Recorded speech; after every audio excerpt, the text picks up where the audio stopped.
आज मयत सिद्धिविनायक अंकुश बिडवलकर याची मुकबधीर मावशी मामी मूळ जी फिर्यादी आहे ती, त्याच्यानंतर त्याचे 2 मामा व आम्ही पोलीस अधीक्षक यांची भेट घेऊन काही महत्त्वाच्या मागण्या त्यांच्याकडे केलेल्या आहेत.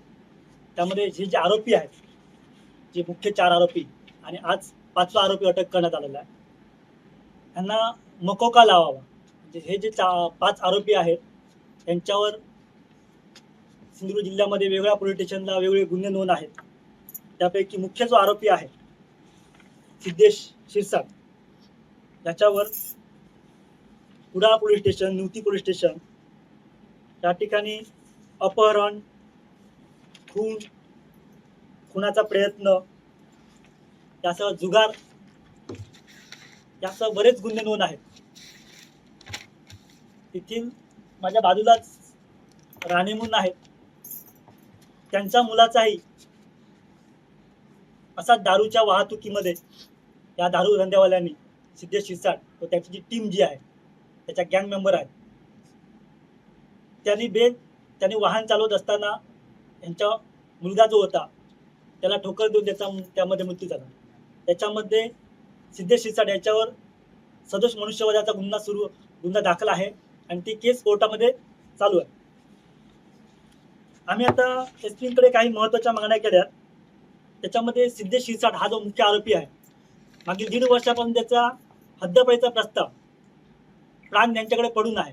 तो कशामुळे पडून आहे, तो लवकरात लवकर निकाली काढून त्याला हद्दपार करण्यात यावा. त्याच्यामध्ये हे जे प्रकरण जे आहे, याच्यात सिद्धेश शिरसाट याचे काही राजकीय लोकांशी संबंध आहेत, तो धनदांड आहे, त्याचं डेली इन्कम हे साधारणपणे 2 लाखाच्या वर आहे अनधिकृत दारूधंद्याच्या माध्यमातून. या सगळे साक्षीदार आहेत, त्यांच्यावर बाहेर पडल्यावर दबाव आणण्याचा प्रयत्न करणार. त्याच्यामुळे हे जे महत्त्वाचे साक्षीदार आहेत त्यांना पोलीस प्रोटेक्शन द्यावं पोलिसांनी. त्याच्यानंतर ह्या प्रकरणामध्ये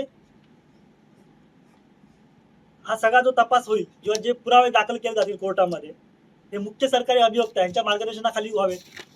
तसं ह्याच्यामध्ये त्या केसमध्ये ज्यावेळी ट्रायल चालेल त्यावेळी विशेष सरकारी वकील म्हणून, ज्यावेळी आता वाल्मिकी कांडाच्या प्रकरणामध्ये विशेष सरकारी वकिलांची नेमणूक केली, तशाच प्रकारे ह्याही प्रकरणामध्ये विशेष सरकारी वकिलांची नेमणूक करण्यात यावी अशी एक आमची मागणी आहे.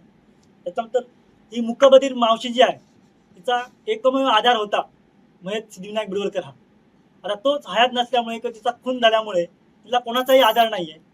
त्यामुळे शासनाने ती मुकबधीर आहे, तिला कोणाचाही आधार नाही, ह्या सगळ्या गोष्टी लक्षात घेऊन तिचं पुनर्वसन कसं होईल किंवा तिला कशी मदत होईल या दृष्टीने प्रयत्न करावेत अशी आमची मागणी आहे. त्याच्यामुळे तो मुख्य आरोपी आहे, तो राजरोसपणे 2 रिव्हॉल्वर घेऊन फिरत होता संपूर्ण जिल्ह्यामध्ये आणि हा मागच्या 5-6 वर्षापासून याच्याकडे रिव्हॉल्वर आहे. पण आजपर्यंत पोलिसांनी त्याच्यावर कुठलीही कारवाई केलेली नाही आहे. मग त्याच्याकडचे रिव्हॉल्वर जे आहेत ती जप्त करण्यात यावी अशी आमची मागणी आहे. त्याप्रमाणे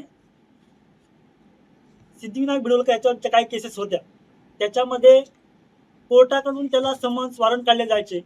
मात्र ते समन्स वॉरंट का बजावणी व्हायचे नाहीत, का बजावणी होत नव्हते, कुडाळ पोलीस का त्या गावामध्ये जाऊन सिद्धिविनायकची चौकशी करत नव्हते, का पोलिसांच्या काही लोकांना माहिती होते हे प्रकरण, असा पण प्रश्न उपस्थित होतो. त्याच्यामुळे असे कोण समजा पोलीस समजा असतील तर त्यांचीही चौकशी करण्यात यावी. त्याच्यानंतर हा मुख्य जो आरोपी आहे त्याला 7 दिवस पोलीस कस्टडी झाली. पहिला 3 दिवस, नंतर 4 दिवस, नंतर 3 दिवस. त्या 7 पैकी 4 दिवस हा हॉस्पिटलला ॲडमिट होता. मग त्यांनी तपासामध्ये कुठलंही सहकार्य केलं नाही. याच्या पूर्वीच्या पण केसेसमध्ये पण हा असाच करायचा.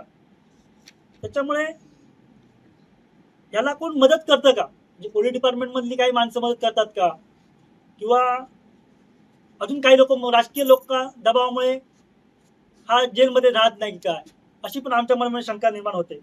सिद्धेश शिरसाटकडे ज्या बंदुका आहेत, आम्ही एसपी ऑफिसला चौकशी केली तर त्याच्याकडे कुठलंही लायसन नाही आहे, याचा अर्थ ते अनधिकृत आहे. त्याबाबतचे पुरावे काही साक्षीदार आहेत पण ते पुढे यायला तयार नाही आहेत, कारण त्यांची राजकीय दहशत आहे आणि हा 2 नंबरमधला इथला माफी आहे. सिद्धेश शिरसाट हा गँगमधला माफी आहे. त्याच्यामुळे काही लोक पुढे येऊन तक्रार, पण ज्या लोकांना त्यांनी रिव्हॉल्वरचा धाक दाखवला ती लोक सांगतायत पण ती समोर यायला तयार नाही. एबीपी माझा, उघडा डोळे बघा नीट.